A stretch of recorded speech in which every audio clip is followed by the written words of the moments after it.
Kalau kita mati nanti ditanya oleh Munkar Nakir, man rabbuka, jawab aja gufron. Beres. Yakin nggak?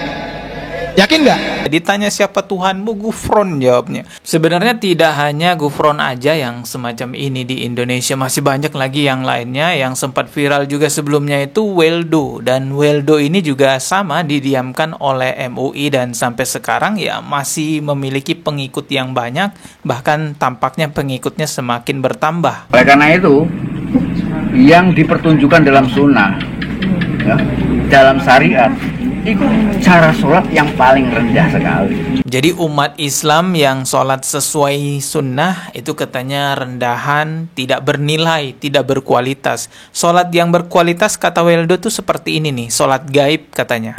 Sholat gaib itu tubuhnya diam, meditasi. Nah, karena dia nggak, kalau tubuhnya nggak diam, pikirannya nggak diam, ruhnya nggak bisa sholat. Karena di tingkat ini yang sholat ruh. Ketika tubuhnya diam, pikirannya diam, mulutnya diam, baru ruh itu keluar. Ruh itu sholat. Tapi ketika pikirannya kacau, tubuhnya bergerak, ruh nggak bisa sholat. Assalamualaikum warahmatullahi wabarakatuh. Tampaknya gufron semakin parah kesesatannya ya. Pengikutnya mulai menuhankan gufron. Nah, ini akan kita reaksi videonya dari channel Urang Surau. Judulnya, bahaya memposisikan gufron seperti Tuhan dan Nabi. Waduh, udah Tuhan terus Nabi lagi ya.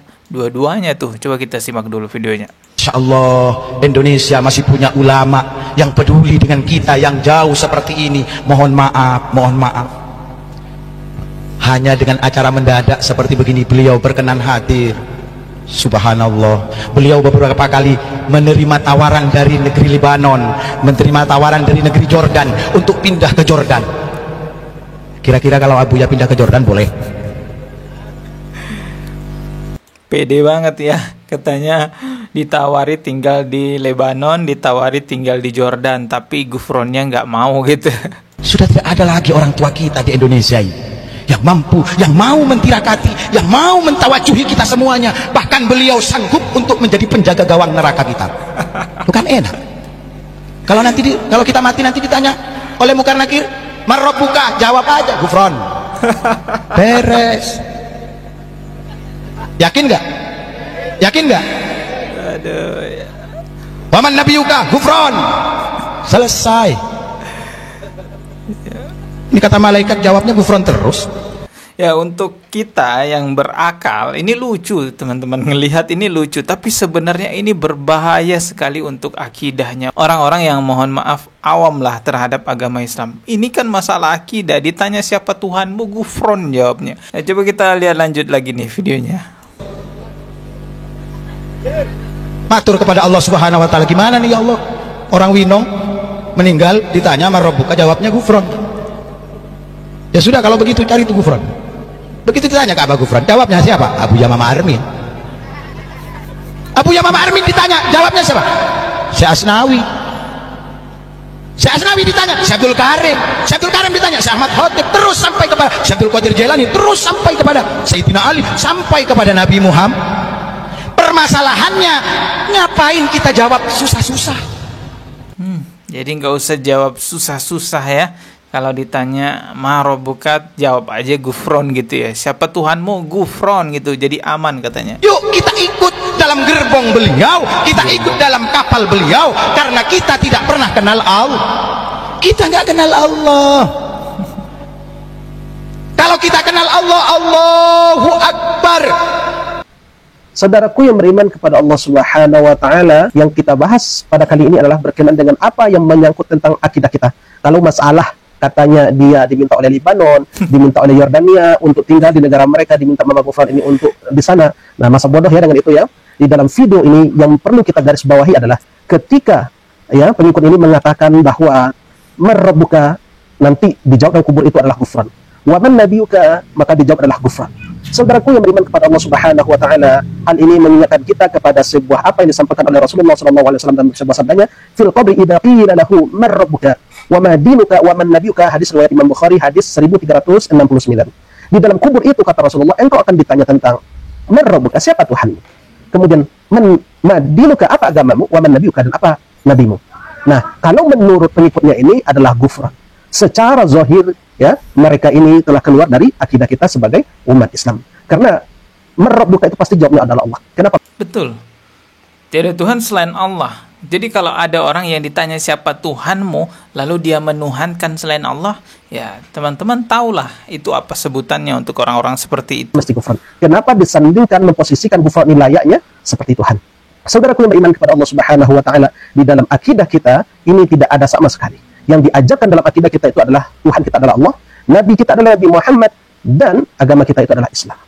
Inilah akidah kita sebagai Ahlus Sunnah wal Jamaah. Semakin mengkhawatirkan ya, sekarang bukan hanya gufronnya yang menyebarkan ajarannya, tapi murid-muridnya, pengikut-pengikutnya juga berani menyebarkan ajaran gufron di depan umum.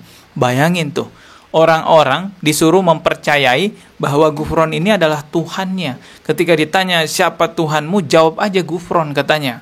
Nanti semuanya akan aman. Ini udah jelas banget kesesatannya. Tapi gak tahu ya, lagi-lagi sampai di sini MUI masih diam. Sebenarnya tidak hanya gufron aja yang semacam ini di Indonesia, masih banyak lagi yang lainnya yang sempat viral juga sebelumnya itu Weldo. Dan Weldo ini juga sama didiamkan oleh MUI dan sampai sekarang ya masih memiliki pengikut yang banyak, bahkan tampaknya pengikutnya semakin bertambah. Weldo itu pernah dengan berani mengatakan ya, di sosial medianya diajarkan juga kepada murid-muridnya bahwa sunnahnya Nabi, sunnahnya Rasulullah Sallallahu Alaihi Wasallam itu ajaran yang rendahan katanya, itu paling rendah derajatnya. Apa yang ditunjukkan oleh Rasulullah pada umatnya adalah yang paling rendah nilainya dan kualitasnya.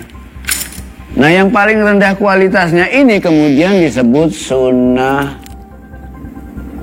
Jadi kalau kita mengikuti sunnah berarti kita mengikuti yang paling rendah kualitasnya. Jadi kita ini yang ngikutin sunnahnya Rasulullah itu katanya rendah kualitasnya dan derajatnya gitu teman-teman. Bahkan Weldo ini juga mengatakan orang-orang yang sholat sesuai sunnah itu rendahan sholatnya, tidak berkualitas. Oleh karena itu yang dipertunjukkan dalam sunnah ya, dalam syariat itu cara sholat yang paling rendah sekali, gak bernilai, tapi gak popo kayak arek-arek.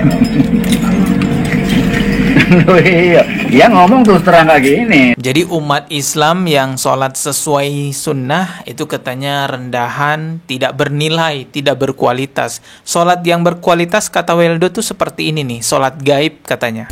Sholat gaib itu tubuhnya diam, meditasi. Nah, karena dia nggak, kalau tubuhnya nggak diam, pikirannya nggak diam, ruhnya nggak bisa sholat. Karena di tingkat ini yang sholat ruh. Ketika tubuhnya diam, pikirannya diam, mulutnya diam, baru ruh itu keluar. Ruh itu sholat. Tapi ketika pikirannya kacau, tubuhnya bergerak, ruh nggak bisa sholat. Ya, jadi kalau sampean pingin sholatnya seperti Hyang ya boleh saja.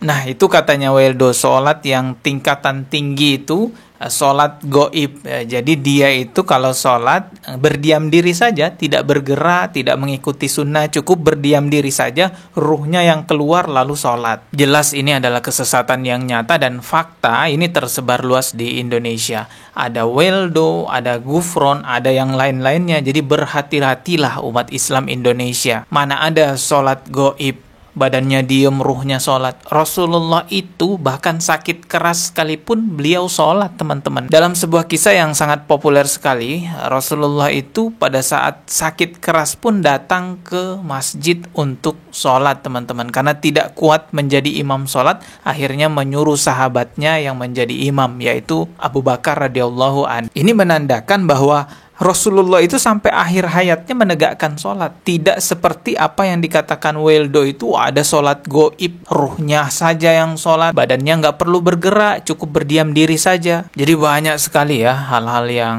ya sifatnya penyimpangan agama di negara kita. Belum lagi kalau kita bicara kurofat, orang-orang yang ngaku sebagai cucu Nabi. Katanya bisa memadamkan api neraka lah, bisa memasukkan orang ke dalam surga walaupun dia non-muslim sekalipun. Katanya bisa dimualafkan di neraka nanti. Astagfirullahalazim.